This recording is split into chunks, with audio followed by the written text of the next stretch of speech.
This is the new VW Tiguan facelift, and when we first saw its younger brother, the Tiguan, in India, we thought to ourselves this is a baby Tiguan or baby Tiguan Allspace as the case may be, but no longer. The Tiguan stands out on its own and it debuts VW's new face for its family of SUVs here in India, but that's not all it brings to the table.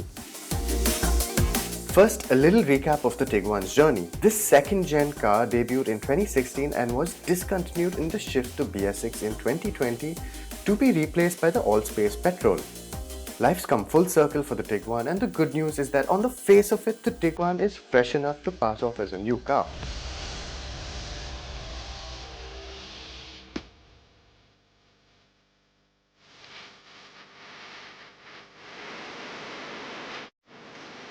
The grille is taller with 4 chrome slats defining the outline, going into more stylized LED headlights that taper to a point. The slimmer LED matrix headlights themselves are pretty trick, with VW's IQ Light technology that sees 24 individual LEDs in each lamp intelligently light up the road ahead, with a cornering functionality as well as automatic selection based on the kinds of roads you're traveling on, all to avoid dazzling other road users. The rear bumper is cleaner looking too, but soak it all in because the front end is where the changes are at.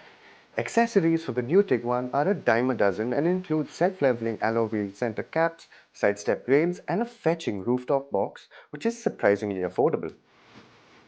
Around the side, the 18-inch split-spoke wheels look a little too plain in their design. The taillights are ever so slightly more angular, with different signature light elements, while the tweaked tailgate now has a large Tiguan badge taking pride of place on it.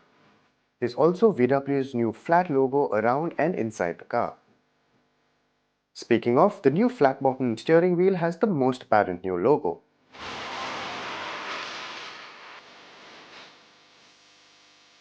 Things worth pointing out in the cabin include the large digital instrumentation and the redesigned center stack, which looks very similar to the old setup. It's just that it's carrying VW's newest UI skin, and the climate controls have been updated as well. It seems like this 2-liter turbo petrol has been benchmarked against the previous 2-liter diesel.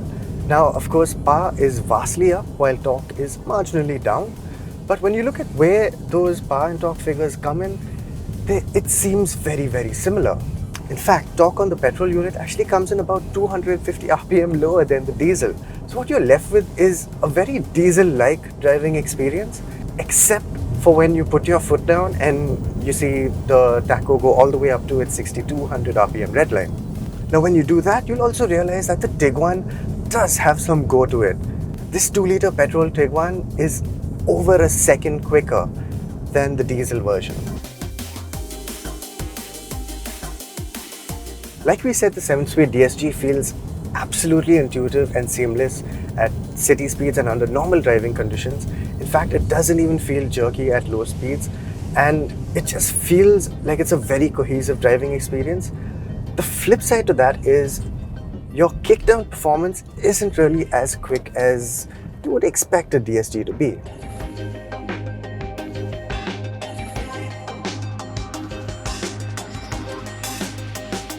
Though it has to be said that when you are going for it, upshifts are lightning quick.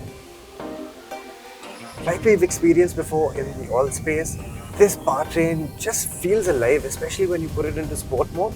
But do bear in mind that the sport mode and going slow don't really go hand in hand. It starts to feel a little jerky at that point.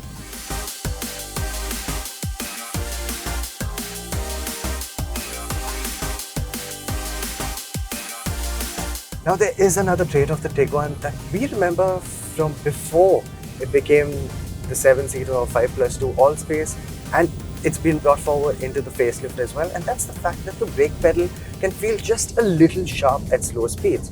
So when you're crawling around in traffic, you have to be very measured and light with your responses to make sure that you don't feel the car rock to a halt. At 8.5 seconds for the 0 to 100 kmph run according to our VBox, the Tiguan is quick enough for most purposes. We don't know if most buyers will ever use the launch control mode on the gearbox, but it's nice to have for giggles. Kickdown performance is also in line with the best of them, if just a little slower than some German luxury sedans and the higher speed kickdowns. Where a petrol can't really match a diesel is just in its economy. Now, this 2-liter petrol TSI can be fairly frugal when you're taking it easy, but under normal driving circumstances, this petrol's figures aren't a patch on the old diesel's economy.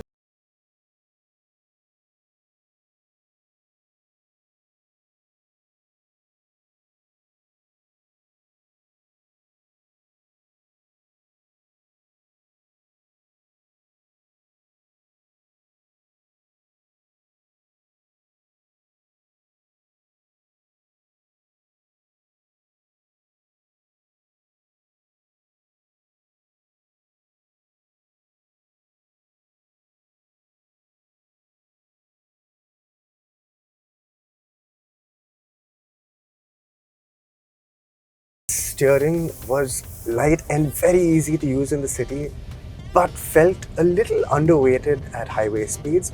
That trait unfortunately continues, and you notice it in lane switches at highway speeds where the unit feels precise, but it feels just a little slow to react in some situations. But we do know that this car definitely remains one of the best handling SUVs in this price bracket.